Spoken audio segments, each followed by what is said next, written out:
오늘 우리에게 주신 하나님의 말씀 보도록 하겠습니다. 잠언 5장 7절로 14절 말씀입니다. 생명의 샘가 7월 14일 목요일 말씀, 성적 유혹을 경계하라. 함께 읽겠습니다.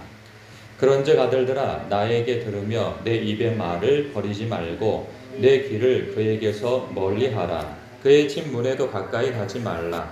두렵건대 내 존령이 남에게 잃어버리게 되며 내 수한이 잔인한 자에게 빼앗기게 될까 하노라.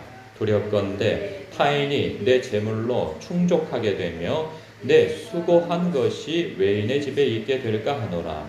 두렵건대 마지막에 이르러 내 몸, 내 육체가 쇠약할 때 내가 한탄하여 말하기를 내가 어찌하여 훈계를 싫어하며 내 마음이 꾸지람을 가벼이 여기고 내 선생의 목소리를 청종하지 아니하며 나를 가르치는 이에게 귀를 기울이지 아니하였던고. 많은 무리들이 모인 중에서 큰 악에 빠지게 되었노라. 하게 될까 염려하노라. 아멘. 오늘 말씀은요, 그 흐름이요, 어제 말씀과 이어지죠. 그 연속선상에 있어요. 성적 유혹을 경계하라 하고 하라는 그 부분에 있어서 말이죠. 그 위대한 하나님의 사람들, 능력의 종들, 신실한 주님의 사람들이 이 성적인 스캔들로 한순간에 나락으로 떨어지는 소식을 종종 듣습니다. 많이 들어요. 그들도 처음에는 그런 마음을 갖고 있지 않았고 순전한 마음, 하나님 앞에 신실하고 충성되며 순수한 마음들을 가지고 다 목회를 했을 것이고 그리고 신앙생활을 했을 것입니다.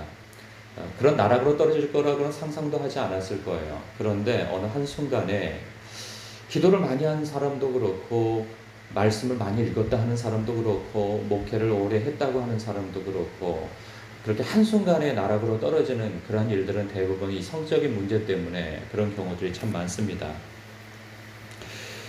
이러한 일들을 당했을 때 이 초래되어지는 그 두려운 일들에 대하여서 9절부터 14절까지에 언급하고 있어요. 두렵건대 내 존령이 남에게 잃어버리게 되며 내 수한이 잔인한 자에게 빼앗기게 될까 하노라.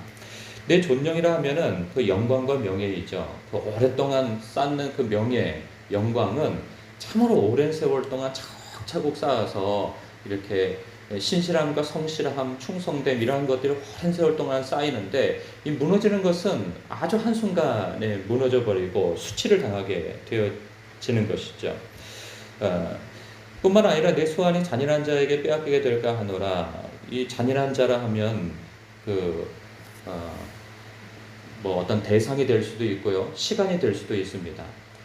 어떤 유부녀나 유부남과 이렇게 불륜을 갖게 되어지면 그 배우자가 진노하여서 초래되어지는 그러한 그 어떤 위험이 될 수도 있겠고요.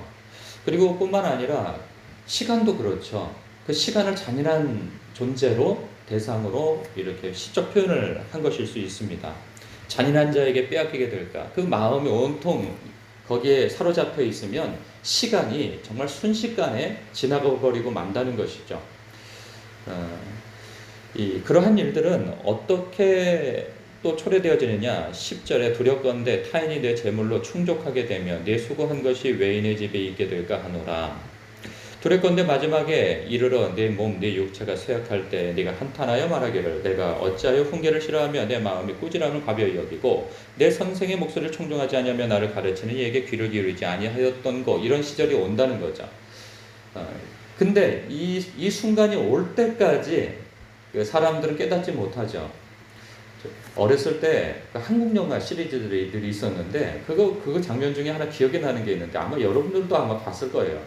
그런데 저는 뭐 전체 이야기 줄거리는 생각이 나지 않는데 한 여자가 남편과 자녀를 버리고 이제 유부남하고 사랑을 했던지 모르겠어요. 그리고 이제 버리고 떠나서 행복하게 처음엔 잘 살지만은 이제 그녀가 늙고 뭐 병들고 혹은 뭐 이제 젊었을 때의 매력이 없어졌을 때 그 남자에게 버림을 받게 되어지죠.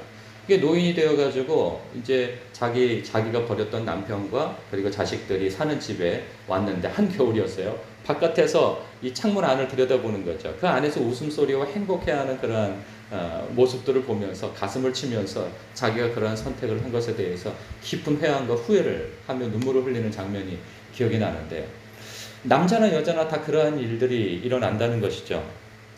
서로 그런 일이 일어나지 않는다 할지라도 하나님 앞에 심판을 당하게 될 것이라는 경고를 담고 있어요. 이러한 일들은 사실 굉장히 두려운 일입니다. 그러니까 멀쩡하게 그러한 일과 관계가 없을 때에는 이것에 대한 두려움이 있죠.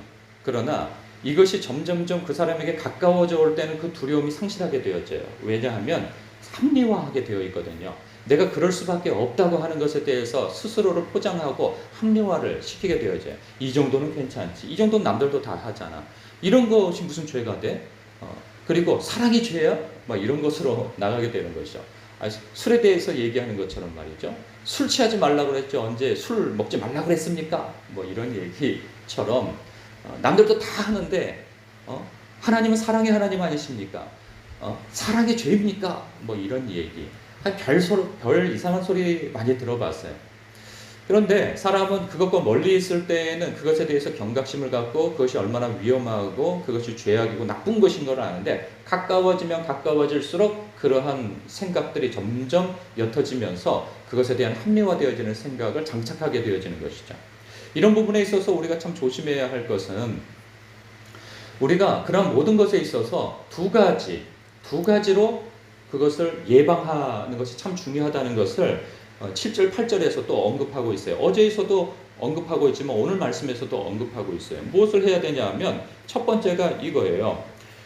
7절에 그런즉 아들들아 나에게 들으며 내 입의 말을 버리지 말라. 그러니까 말씀을 버리지 말고 가벼이 여기지 말고 두렵고 떨림과 경외감으로 하나님의 말씀을 마음속에 간직하라는 것이죠. 그러니까 하나님을 의식하라 하는 말씀과도 같은 것입니다. 사람들은 하나님에 대해서 가까우면 가까울수록 하나님이 얼마나 사랑이 많으신 하나님이신가를 아는 것과 동시에 그 하나님이 얼마나 공의로우신 하나님이신가, 그래서 그 죄에 대해서는 두려운 하나님이신가를 알게 되어지죠. 그랬을 때 이 죄에 있어서 떠날 수 있는 마음이 생겨나게 되어져요. 그런데 그것만으로도 충분하지 않다는 거예요. 왜냐하면 아시다시피 많은 하나님의 사람들이 그 유혹에 넘어지는 경우들이 많거든요. 그 사람들이 기도 안 하는 사람들이 아니에요. 성경을 안 읽은 사람이 아니고요. 이렇게 거룩하게 자신을 훈련하지 않은 사람이 아니에요. 그런데 어느 순간에 넘어져 버리는 일들을 우리는 얼마나 많이 보게 되어집니까? 들려오는 소식만 감안하더라도 들려오지 않는 것들이 얼마나 또 많겠어요, 교회 안에. 그래서 이 두 번째를 꼭 지키라고 이야기를 합니다. 그것은 뭐냐면 8절이에요. 내 귀를 그에게서 멀리 하라. 그의 집 문에도 가까이 가지 말라는 거예요. 아예 스스로를 강하게 여기지 말라는 거예요. 아유, 나는 지금까지 그런 유혹을 받아본 적이 없습니다. 그렇게 큰 소리 친 사람들이 위험하다는 거예요. 어떤 분이 그러는데 큰 소리 친 사람은 오히려 더 경계하라는 거예요. 왜냐하면 큰 소리가 오히려 자기는 그런 사람이 아니라고 그러고 있으면서 사람들이 도둑이 재발질린다고 할까요? 그러니까 그러고 있는 가능성이 크다는 거예요. 그래서 가까이 가지도 말라는 것이죠. 요셉처럼 피하라는 거죠. 도망치라는 거죠. 그런데 그 순간이 맞닥뜨렸을 때 도망치는 것은 물론이거니와 그 자리를 피하는 것도 물론이거니와 우리 삶 속에서 우리를 유혹하는 수많은 채널들이 있다는 사실도 우리는 압니다. 그게 뭐냐면 TV, 그보다 더 가까이 왔죠. 핸드폰, 유튜브 이런 것을 통해서 우리는 끊임없이 유혹을 받는다는 거죠. 내가 원치 않음에도 불구하고 다른 채널을 보려고 하는 그 사이에 딱 끼어들어가지고 우리의 눈을 침투에 들어온단 말이죠. 의식을 침투에 들어온단 말이죠. 그런 부분에 있어서 조심하라는 거예요. 그런 것들은 어쩔 수는 없을 수 있어요. 그러나 찾아서 보지 말라는 거죠. 무엇을 우리는 쉽게 찾아볼 수 있습니까? 이 불륜을 다루는 드라마, 막장 드라마, 뭐 이러한 어떤 오라토로 이런 것들 속에서 오늘날은 얼마나 이 성적인 부분을 많이 다루는지 몰라요. 그리고 그것을 정당화하죠. 문화화합니다. 그래서 우리가 그것을 계속 들여다보고 있는 때에 우리는 막 그것을 욕하고 저러면 안 되지 막 그런 소리를 하지만 사람이 욕하면서 닮아간다고 그런 의식이 자기도 모르게 자기 의식을 사로잡게 되어지는 것이죠. 근데 이것은 언제 나타나느냐? 자기가 유혹을 받았을 때 그러한 의식이 그 사람을 사로잡게 되어지는 거예요. 그 사람이 유혹을 받았을 때 하나님의 말씀이 그 의식을 사로잡아서 회개의 길로 가야 하는데, 말씀은 가까이 하지 않고 기도의 자리, 은혜의 자리에는 멀리 하고 있지만은 늘 그런 드라마와 오라크로나 이러한 세상 문물을 막 흡수하고 받아들이는 그 사람은 나중에 자기가 그 죄에 가까이 갈 때에는 오히려 그 의식이 발동하게 되어지는 거죠. 그래서 이럴 수 있지, 그럴 수 있지, 남들도 다 그러는데, 그러면서 유혹의 자리에 자기 자신을 내려 던지게 되어지고 결국은 수치를 당하게 되어지고 그러한 어려움을 당하게, 큰 공격을 당하게 되어지는 그런 일이 초래되어진다는 것이죠. 그런 지경에 이르는 사람은 정말 벼랑 끝에서 진짜 벼랑 끝에 내몰리기 이전까지는 자신이 얼마나 큰 죄를 지었는지를 깨닫지 못하게 되어지죠. 바라옵건대 그런 시험이 저나 여러분이나 없기를 바랍니다. 그래서 저는 간구하고 기도하건대 아버지여 저를 과대평가하지 말아 주옵소서. 혹여라도 그러한 일이 있다면 피해가게 하옵시고 그러한 일이 저에게 오지 않게 하옵소서.